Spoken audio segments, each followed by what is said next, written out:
Mesurer le changement climatique permet de donner une application concrète aux mathématiques.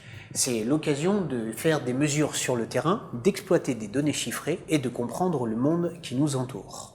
Ainsi, on mesure la température avec un thermomètre, la direction du vent avec une girouette, la force du vent avec un anémomètre, la pression atmosphérique avec un baromètre et la pluviométrie avec un pluviomètre.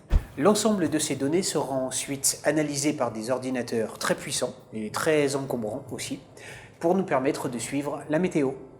Alors intéressons-nous un petit peu à cet objet qui permet de mesurer la pluviométrie, c'est le pluviomètre. J'en ai un qui est juste ici, et puis j'en ai un qui est juste ici.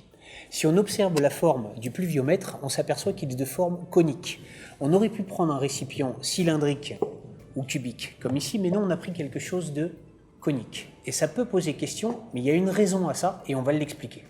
Mesurer la pluviométrie revient à mesurer la quantité d'eau tombée sur une surface donnée par rapport à un temps donné. Vous vous souvenez, mesure, surface, volume.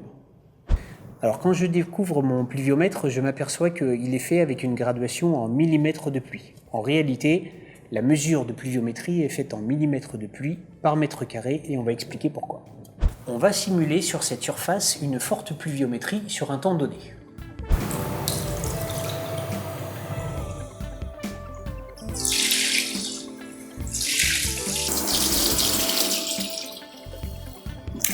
Il me reste maintenant à mesurer la hauteur du niveau de pluie sur ma surface de 1 mètre carré pour connaître la pluviométrie. Sur mon double décimètre ici, je peux lire 7 mm. Eh bien 7 mm d'eau par mètre carré, ça correspond exactement à 7 litres. Alors forcément, 1 mm d'eau par mètre carré, ça paraît très peu. Et c'est pourquoi on a adapté la forme du récipient qui fait le pluviomètre. C'est pour pouvoir faire en sorte que la lecture soit plus facile. Démonstration. Si je verse un petit peu d'eau dans mon récipient de forme cylindrique, on s'aperçoit que la lecture de la pluviométrie n'est pas facile. Par contre, si je verse ça dans un récipient qui est conique avec un bas qui est très étroit, tout de suite, la lecture de la pluviométrie devient plus facile. Alors attention, cette forme conique implique quand même que la graduation du pluviomètre ne soit pas faite n'importe comment. Alors l'ensemble de ces données est collecté de façon journalière, semaine par semaine, mois par mois, année par année, etc. Voici l'ensemble des données pluviométriques relevées par la station météorologique de Biard pour la ville de Poitiers en 2019 en millimètres de pluie par mois. Ces relevés peuvent être reportés dans un graphique type histogramme, comme ici. On découvre, mais ça on l'avait déjà remarqué, que les mois de juin, juillet et août ont été très secs et à l'inverse, les mois de novembre et décembre très humides.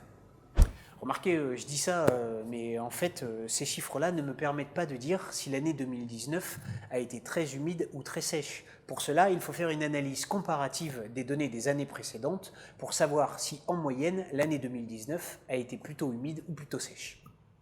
Alors ici, vous découvrez des pluviomètres qui vous montrent la quantité d'eau tombée sur les années 2010 à 2019.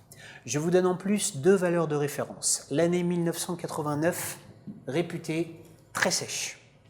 L'année 1999, réputée très humide. Vous avez ainsi de quoi faire une analyse comparative pour savoir si l'année 2019 a été plutôt humide ou plutôt sèche.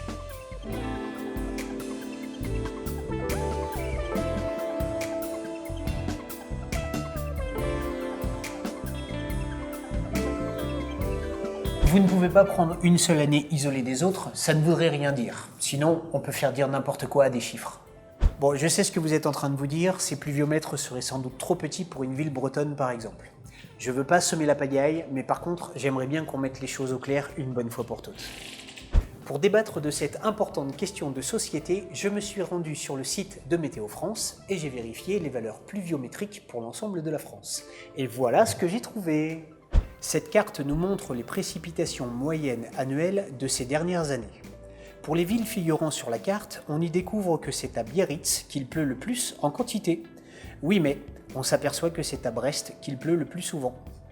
Je vous l'avais dit, on peut faire dire n'importe quoi à des chiffres, tout dépend de leur contexte. Vous voilà quelques arguments pour débattre à l'apéro de toute région de France. Quant à moi, je vous laisse, faut que j'aille arroser le jardin. À bientôt. Voilà pour cette petite visite de l'exposition Maths et Mesures. On espère vous retrouver très vite après le confinement. À bientôt.